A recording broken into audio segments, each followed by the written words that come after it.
आज हम लोग पित्त वर्णकों के बारे में पढ़ेंगे। पित्त वर्णक जो है हीमोग्लोबिन में उपस्थित हीम या पोरफायरिन वलय के विखंडन से प्राप्त होते हैं। बिलीरुबिन और बिलीवर्डिन मुख्य पित्त वर्णक है जो कि रेटिकुलो एंडोथेलियल सेल्स में निर्मित होते हैं पोरफायरिन के विखंडन से। जो स्रोत है बिलीरुबिन के वो जो आरबीसीज सेमिसेंट हो गए हैं वो होते हैं। मुख्यतः 85% बिलीरुबिन उन्हीं से प्राप्त होता है, सेमिसेंट एराइथ्रोसाइट से। इसका स्थल जहाँ पे आरबीसी जो सेमिसेंट हो गए हैं उनको पृथक करके उनसे पोरफायरिन अलग किया जाता है, वो स्थल है बोन मैरो, स्प्लीन, प्लीहा और यकृत। तो कैटाबॉलिज्म हीम की इस प्रकार से होती है। हीम ऑक्सीजन की उपस्थिति में enzyme haem alpha methyl oxygenase से फेरस आयन में, कार्बन मोनोऑक्साइड में और बिलीवर्डिन में परिवर्तित होता है जो पहला बाइल पिगमेंट है।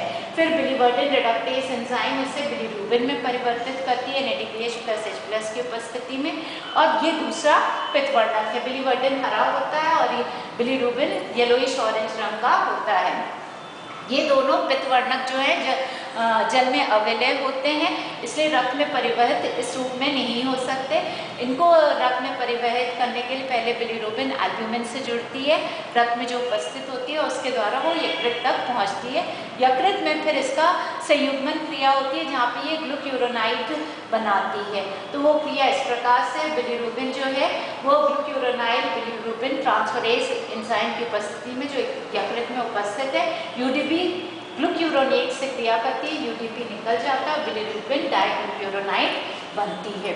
फिर ये बिलीरुबिन डाइग्लूक्यूरोनाइड जो है गॉल ब्लैडर द्वारा पित्त के साथ इंटेस्टाइन में आंत में स्रावित होती है, जहाँ पर जल की उपस्थिति में ग्लूक्यूरोनेट पृथक हो जाता है बड़ी आंत में और बिलीरुबिन वापस प्राप्त हो जाती है। बड़ी आंत में ही माइक्रोबियल एंजाइम सूक्ष्म जीव उपस्थित होते हैं, वो इसका अपचयन करते हैं और यूरोबिलिनोजन में परिवर्तित करते हैं। यूरोबिलिनोजन जो है बड़ी आंत में ही माइक्रोबियल एंजाइम्स के द्वारा स्ट्रेप्टोबिलिन में परिवर्तित होती है जो कि लाल भूरे रंग का होता है, अथवा ये इंट्रोहेपेटिक सर्कुलेशन पुनः अवशोषित होकर इंट्रोहेपेटिक सर्कुलेशन के द्वारा वृक्क में पहुंचती है जहां पर ये पीले रंग की यूरोबिलिन में परिवर्तित हो जाती है। प्राय सामान्य कार्य की परिस्थितियों में 1 से 2 × 10⁸ आरबीसीज नष्ट होते हैं प्रति घंटा, और एक दिन में 70 केजी पुरुष जो है करीब 6 ग्राम हीमोग्लोबिन कैटाबोलाइज करता है जिससे हीमोग्लोबिन प्राप्त होते हैं और उस हीम से फिर बिलीरुबिन बनता है। अन्य सोर्सेस जिससे हमें बिलीरुबिन प्राप्त हो सकता है वो हीम पिगमेंट्स हैं, वर्णक हैं जो साइटोक्रोम्स हो सकते हैं, एंजाइम्स जैसे कैटालेज या ट्रिप्टोफैन, पेरोलेज इत्यादि से भी बन सकता है। नैदानिक महत्व ये है कि यदि अत्यधिक ब्रेकडाउन विखंडन हो रहा है आरबीसी कोशिकाओं का तो उससे बिलीरुबिन अधिक मात्रा में बनेगा और उससे एक रोग उत्पन्न होता है जिसे हम जॉन्डिस कहते हैं, जो फ्रेंच शब्द जॉन से बना है। इसका मतलब होता है पीला रंग। जो प्रक्रिया है यहाँ पे हमने बताई वो इस प्रकार से होती है। रेटिकुलो एंडोथेलियल सेल्स हैं, बोन मैरो, तो ये एफेट आरबीसीज हैं। ये रेटिकुलो एंडोथेलियल सेल्स में 85% विखंडन होकर बिलीवर्डिन और बिलीरुबिन बनाते हैं। 15% अन्य स्रोत जैसे साइटोक्रोम इत्यादि से आते हैं और बिलीरुबिन जो है वो यकृत तक एल्ब्यूमिन से जुड़कर पहुंचती है। यकृत में इसे ग्लूक्यूरोनाइड में परिवर्तित कर देते हैं, इसका संयुग्मन कर देते हैं।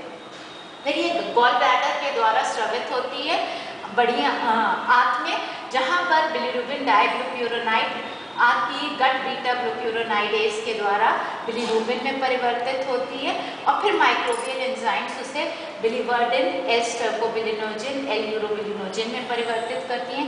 एल-यूरोबिलिनोजन पुनः अवशोषित होकर इंट्रोहेपेटिक सर्कुलेशन के द्वारा वृक्क में पहुंचती है जहाँ पे इसे यूरोबिलिन में परिवर्तित करते हैं जो पीले रंग की होती है। ये मूत्र द्वारा उत्सर्जित होती है, जबकि मल के द्वारा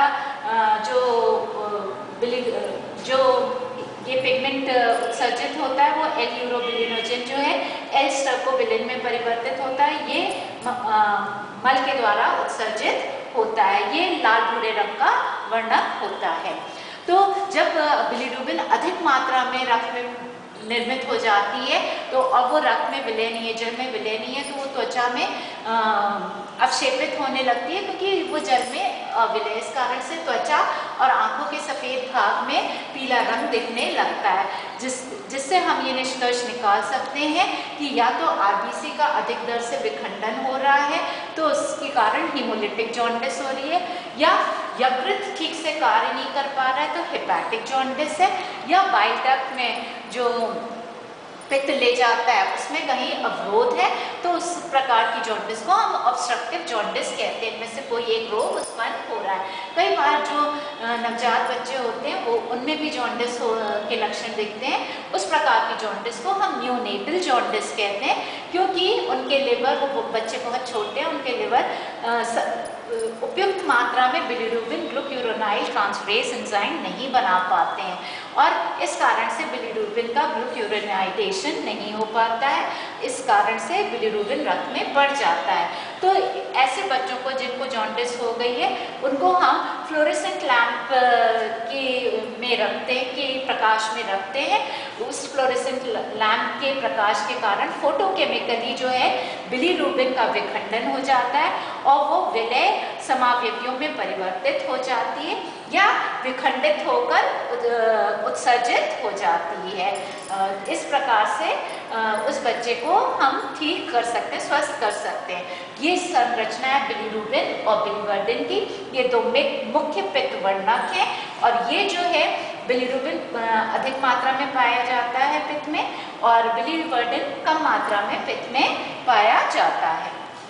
इनका महत्व है, कम मात्रा में बिलीरुबिन और जो है वो महत्वपूर्ण होती है, क्योंकि ये प्रतिऑक्सीकारक का कार्य करती है मैमेलियन ऊतकों में, और ये अधिकतर जो प्रतिऑक्सीकारक गुण होता है सिरम में उपस्थित होता है, उसके लिए ये उत्तरदायी होती है। इसके अतिरिक्त ये सुरक्षात्मक कार्य भी करती है, और ये बच्चों के जो मस्तिष्क का विकास हो रहा है उसमें भी महत्वपूर्ण भूमिका निभाती है। वहाँ पे कोशिकीय घटकों का ऑक्सीकरण नहीं होने देती है। फिर हीम विखंडन से का भी महत्वपूर्ण भूमिका होती है, जो कि कोशिका को ऑक्सीडेटिव डैमेज से, जो ऑक्सीकारी क्षति होती है उससे बचाती है, और कोशिकीय कार्यों को नियंत्रित करने में भी सहायता करती है। तो मुख्य प्रतिऑक्सीकारक गुण कोशिकीय कार्यों का नियंत्रण, और उसके अलावा ये जो है न्यूरोट्रांसमिशन में भी सहायता करती है।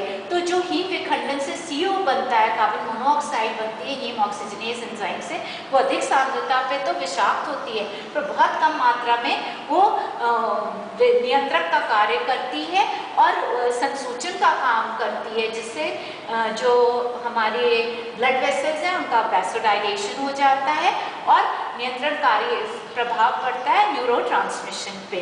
तो हमारी तंत्रिका तंत्र के कार्यों को नियंत्रित करती है। प्रतिदिन करीब 210 से 250 मिलीग्राम पित्तवर्णक बनते हैं, जो कि मूत्र द्वारा जो कि पित्तवर्णक जो है पित्त द्वारा उत्सर्जित होते हैं इंटेस्टाइन में, और यकृत के द्वारा पित्त बनता है। 1 ग्राम हीमोग्लोबिन जो है वो 35 मिलीग्राम बिलीरुबिन बनाता है। जो पित्तवर्णक की प्रकृति है, मुख्य पित्तवर्णक बिलीवर्डिन और बिलीरुबिन है। जो पित्त का रंग है वो इन्हीं वर्णकों के कारण है, या उनके व्युत्पन्न के कारण उत्पन्न होता है। प्रायः पित्त में बहुत कम मात्रा में बिलीवर्डिन होता है।